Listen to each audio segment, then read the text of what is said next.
Today I'm here with one of the best artists that's come out of Cleveland. This dude do everything he do with 1,000%, man.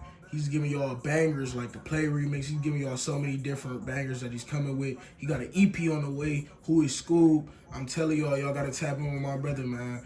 This is SlubaSheed, man. How you doing today, bro? What's up with it, Brody? I'm doing good. How about you, man? I'm doing great. I'm blessed, man. That's great to hear, though, man. Shit, though. Like, I know you just had a performance last night. How did that feel, man? Like, how did that, what was that to get on that stage and see all them people rocking with you, man? Man, it was fun. I ain't gonna fake, man. It was real fun. It's nice. I'm starting to come up, man, and do more stuff in the music scene and meet new people, meet new DJs, new promoters, more upcoming artists and stuff like that. That's my first time ever being out of the city rapping, so being on a different stage in a different city, just seeing how other people move and stuff like that, that was fun. It was kind of nervous. I ain't gonna fake. I was nervous for sure. Nah, definitely, man. That's an environment where you gotta be nervous just to keep your edge. So yeah, definitely, man. That's always good to hear. Just to get into the the nitty gritty of it, what inspired you to start rapping? And like, how did you find yourself to get into the music scene? For real, I wasn't even gonna rap. Like, I was chasing football. I was in college. My little brother was rapping. And my friends, my little brother and my best friend was rapping. They got nice at it. They started going to the studio a lot. Whenever I came back home from school, it was like I hear all the music they was making and stuff like that. So I'd be trying here and there when we were smoking in the car or something, get the freestyle and stuff like that. Me and my boys at school was doing it. And then when I came back home, they was like, man, you should probably take it serious, da-da-da-da. You get nice at it, this, that, and the third. I'm like, I'll try, I'll see. I hopped in. I've been going in with it ever since. That's crazy. It's always good to hear how like stuff like this don't even be your first thought, and then you just find the love for it, because that's where a lot of people go wrong, and they just see a rapper and I just want to do it just because I see other people doing it, where you just started doing it because it was something that you just liked, it was something fun, and then you actually saw that you could have some talent in it and make something of yourself in it. So that's always good to hear when you seeing somebody start off in music. Just tell us about your journey as an artist so far. Like, what has been some of the challenges, some of the highlights that you've faced? Alright, with my music, my music career so far, my challenges have been like going to the studio and finding like the right producer to mess with and stuff like that. I record myself. Yeah. It's like when I do go to the studio and stuff like that, I always thought about like how people sound in the studios and how people have their presets and stuff like that. Like, you got Huncho, he got a preset that got a deep voice on it. Yeah. You got people like Skillet that don't even rap on presets, stuff like that. Yeah. You got people like Rilo and No Cap rap on high presets.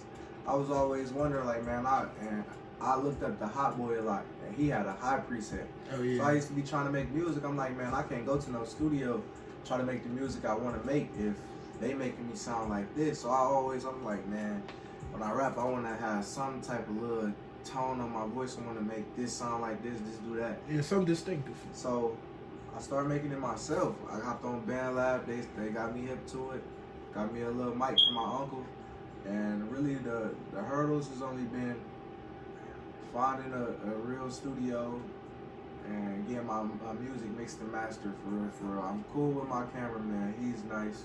His name's Benzo. If y'all need a cameraman, Benzo Visuals, tap in with him. Definitely. So nice, tap in. Alleyway Anthems. For sure. All that stuff would be in the bio. So yeah, definitely tap in with Benzo, man. Shout out to him. But yeah, the hurdles for real, it's only been like the engineering thing. Like, I can do it myself though. I love doing it myself. I love engineering, learning how to mix and master, doing all of it. But I ain't gonna fake. We in the house with it. Yeah, definitely. I mean, and I think that's the struggle a lot of beginner artists who are doing everything themselves struggle with, like that. Because I know me myself in different endeavors trying to do certain stuff. It's like you can do it yourself and it's fun doing it yourself, but having that third eye looking at it like, oh yeah, maybe you could do this, or somebody who's more skilled with it is always something that an artist would love to have by their side. So yeah, I definitely feel you on that. I'm pretty sure people at home can feel you on that. So like, definitely, and I know this is a question that's probably the biggest one out of a lot of the different questions I'll ask. What can the people expect from your debut EP? Like, what is the vibe of Who is Scoob? Like, can you give us a glimpse of the themes and sounds of the project? The vibes of Who is School is basically some bouncy type shit. For sure. Like, I'm a turned up type nigga, man. Like, I've been going through a little shit type shit with the little court shit going on and shit like that. Had me sitting in the house, chilling, shit like that. But I'm usually outside type of nigga, real turned up, rowdy, everybody know I'm the life of the party type shit. So I've been in the house.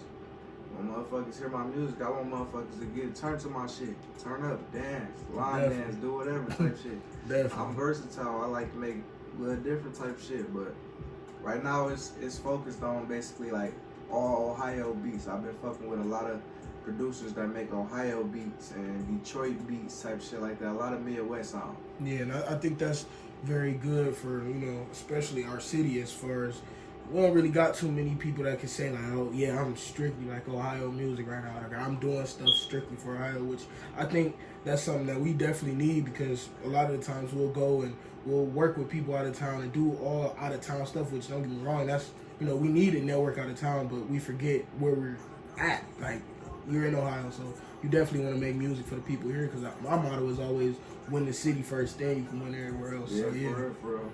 So that's true. My most different beat on my album is a Milwaukee type beat. It's a Lilo and Stitch song. Oh, wow. I ain't gonna fake it's a song for the girls, but I think that song gonna be a banger too. That bitch for sure gonna be a banger.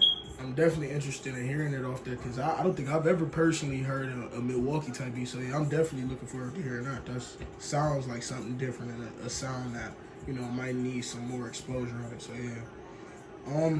How would you describe your musical style and like the message that you kind of aim to convey through your music? Like what you want people to get out of your music, and how would you you already kind of really described your sound, but as far as like the message you want to convey with it. The message I want to convey through with my music, that's a good question, brody. And some of my songs, I tend for them to be more powerful than others. Mm-hmm. Some of them I want them to just be like a little club bang people can have fun to. Yeah, so, definitely. And the more powerful songs, like Plate, I was talking about everything that I was going through in life, type stuff like that. Like my father having a baby on the way, my homie being addicted to pills and stuff like that. My mom having to pay the bills and stuff. She just lost her job. Oh, wow. So it's like a lot of stuff that be on my mind. Whatever on my mind, for real, I just go ahead and put it into the booth. And I know it's a lot of people that be feeling like me, and I be feeling like a lot of other people. So whenever I hear my homies and them talk about something, I be like, are you cool with that, with me speaking about this and my music type stuff? Like, yeah. So really, what I make is what I see, what I hear. I put it on the mic so other people can hear it too, because I know they want to hear it, they want to see it, and I be trying to basically visualize. Yeah, definitely. I mean, I think that goes all the way back to the couple questions ago where we were just saying like making music for where you're at, and that's not just Cleveland, that's just overall where you're at in time, where you're at in history. Because I look at my music at least as like a journal or a diary where I can go and put in these different excerpts of my life. So yeah, I think that's the purest form of music, just making music for you and then seeing what people like, opposed to just making music for other people and then not even really liking it yourself. So yeah, it's always a beautiful place to come from when you're making your music. Being from Cleveland though, how has the city influenced your music and just your artistic style in general? Being from the city of Cleveland, how has it influenced me? Man, I'm not gonna fake to you. We really don't have our own song. We don't. So I don't really know how it's influenced me, man. I've been trying to bring us all together. That's how it's influenced. For sure. Been trying to bring us all together, meet everybody. Definitely. I feel like if the people in our city, man, if we lock in with each other, support each other, we could bring Cleveland up how Atlanta came up the last 10, 20 years. Definitely. How Louisiana people got making their way. Literally. Detroit, they made their way in the last 10 years. They going stupid. They're going crazy. Like, I feel like if we do that in Cleveland, bro, keep on supporting each other, man, putting people in the right places and like promoting everybody music, man, we'd get heard by so many people. They'd be like, man, where is they from? No, truthfully. Where is they from? Definitely. I definitely feel like that also. Okay, so with my next question, I know you kind of touched on this one, but who are some of your biggest musical influences and how have they shaped your sound? This is a Good question. My biggest musical influences and how they shape my sound. My biggest musical influence are 1, Sada Baby. Okay. 2, Babyface E. 3, MG Sleepy. There's a couple more I can name in there. But them the top 3 off my head for sure. I listen to them super heavy. Yeah, those are really solid artists. Shout out to them. And they shaped me in ways like Sada Baby, I got my name. My SlubaSheed, I got that out of his song School. I don't know if you ever heard it. He said, like, I used to play football, so I had used it as one of my captions one time. I'm like, he said, talk Scuba Steve. Toughest nigga ain't no soft Scuba Steve. I'm like, I'm about to change that to SlubaSheed. No, that reading, they got a good roll. And I'm like, boom, that was that guy Buzzy and shit like that. Then I was going to college. But before I went to college, my brother got me into this music, this song called Pastor Sleep. I'm like, man, this nigga hard. I don't know who the fuck this nigga is, where the fuck he from. Yeah. Nigga was raw as fuck. That I just like Sleepy Flow because it's like it sounded Detroit, but it wasn't Detroit. You could tell it was was different. Stuff. Yeah. It was different. It was like a little bit way different. So I was fucking with them too heavy. I go down to college. I start doing my own thing, trying to rap and shit. Come back from college. Out of nowhere, my homie playing another one of these niggas songs. This nigga named Babyface E. Oh yeah. He playing I forgot what exact song it was, but my nigga kept playing the fucking song over and over again. Something strapped in a backpack. Backpack. I'm like, man, this song in my motherfucking head. I don't even know who made it, but the song raw as fuck. That's undeniable music. Start looking at more of his songs, and I'm like, yeah, Babyface E raw as fuck. Now he making his way up. That was about last year. Oh, wow. I've been seeing how everybody, all of those 3 artists, how they went around in their careers and stuff like that. What they did, how they did their work. I've been trying to follow their blueprints. Definitely. Like, I know I'm not nobody else, but I can only do what I can do. But if I follow the people who's being successful with it, what's gonna come with it? It said, it's this quote, I can't remember who made it, but it was like, good artists copy, great artists steal. And it's not even to say like, oh yeah, I'm just gonna steal this flow, but you have to watch. You have to see the trends of how, okay, this worked for them and this worked. How can I use that to my liking while still being me, but use that same formulation to, you know, aspire to do the things I want to do. So yeah, it's always, you know, good to sit up there and know the different trends and know the different ways that you can tap into the same sound you're trying to do while being different. So yeah, that's a great, you know, surrounding of artists that you definitely just named. So with your music, like, how do you envision your music evolving in the future, and what is some of your long-term goals when it comes to the music? How do I see my music evolving, and what's some of my long-term goals? Eventually I see myself making probably like some R&B songs here and there, probably doing different stuff, like, cause I'm versatile. Right now I'm on the bouncy type of vibe.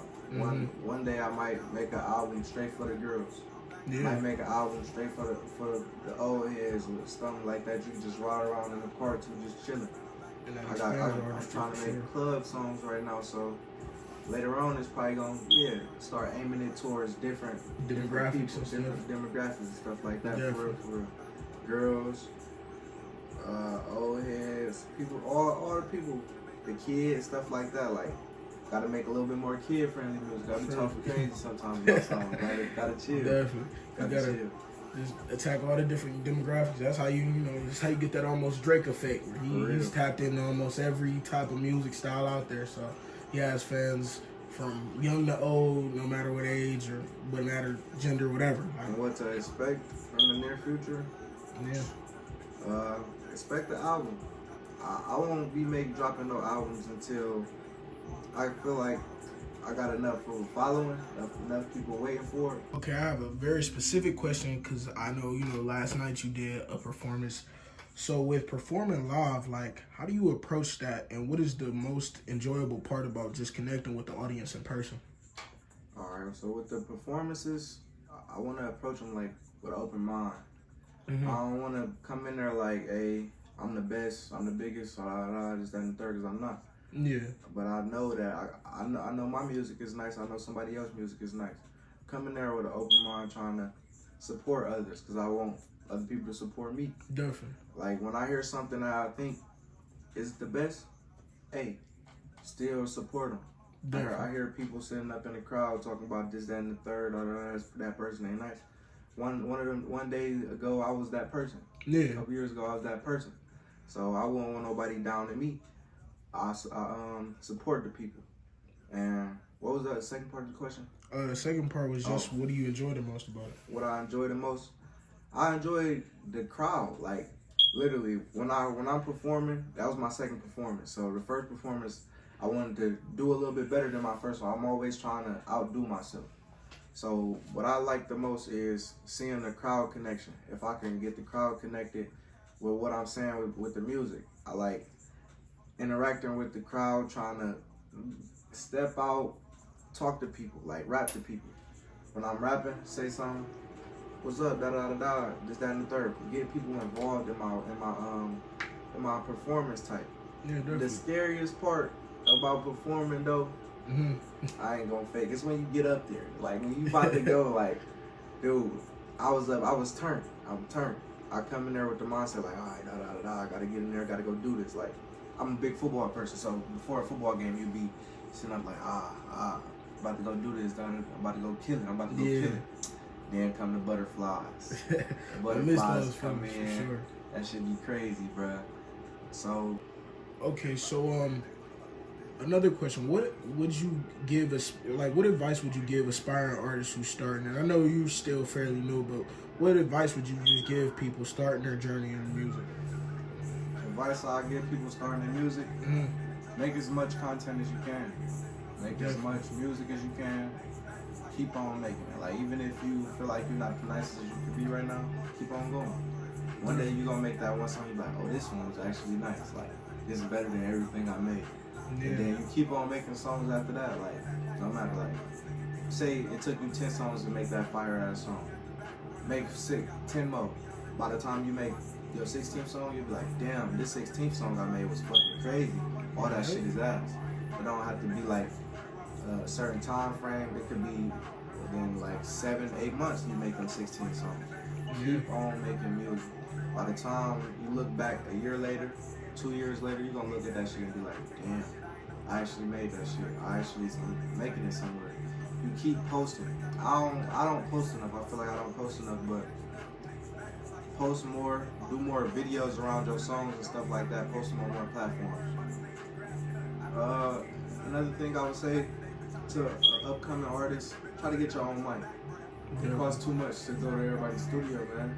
Like, and to be paying $40 an hour to go make fuck around with music, my nigga, you can make fuck around music at your crib, fuck around music in the car. Yeah, that's where I started that fucking around. And then I bought myself this little mic right here. Oh yeah, the Snowball. So I started that. You started on the Snowball. Yeah, y'all gotta get one of those. So if y'all really starting out, bro, get you one of these. On God, the plug right into the back, USB plug right into your computer. This is where I made my first couple bangers at. My uncle was like, oh yeah, this little nigga working. He actually trying to do something.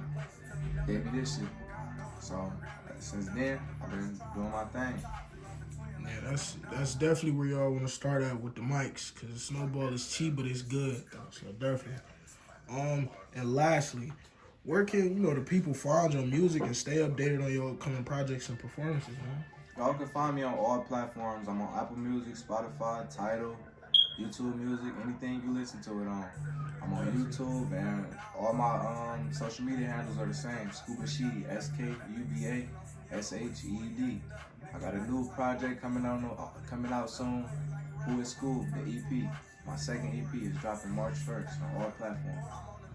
All right, y'all heard it from the man himself, man. I'm so glad y'all can tune in with us, man. I'm so glad y'all can just chill and vibe out and listen to what he got to say. Listen to the questions I asked him, man. Without further ado, here come the live performance. You've been the best of times to walk me through my darkest days. What must have turned around? I ask myself. This just ain't fair, so hard to bear. I'm not really sure these days. Alright. In my city, niggas sad, blessed with little 21. I rock this mic shit with a passion, like I do it for my son. These niggas bums, get some money, fuck the bitches, where your fun? I've been worried about the riches, I miss out on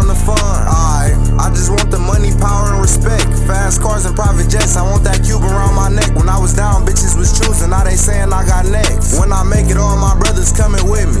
Take a peek. But you can't take this piece up off me. Long as Scuba got a mic, he gon' keep pissing niggas off. Taking shit, these niggas soft. I been trying to get it off him. He play crazy while this blicky on him, put him in a coffin. Okay, I fuck with niggas, but I don't really fuck with niggas, that's just it. Remember days it was just me and Road, trapping out a zip. Got that shit, made it flip. Probably smoke a little bit, but we made sure we wasn't fucking up the profit. Since I was young, niggas said I had a lot of knowledge. Did some dumb shit, driving drunk, and that shit crumbled up my pockets. No flogging, I'm solid off the drink, I still be hollering. I can't let a nigga get the ups on me, that's on my mama. I'm holding everybody weight, my plate more like a platter. My mama stressing about the bills, I gotta make it happen. My homie popping pills, he trying to numb out all the sadness. And my father got a baby on the way, man, that shit sad, but I love him though.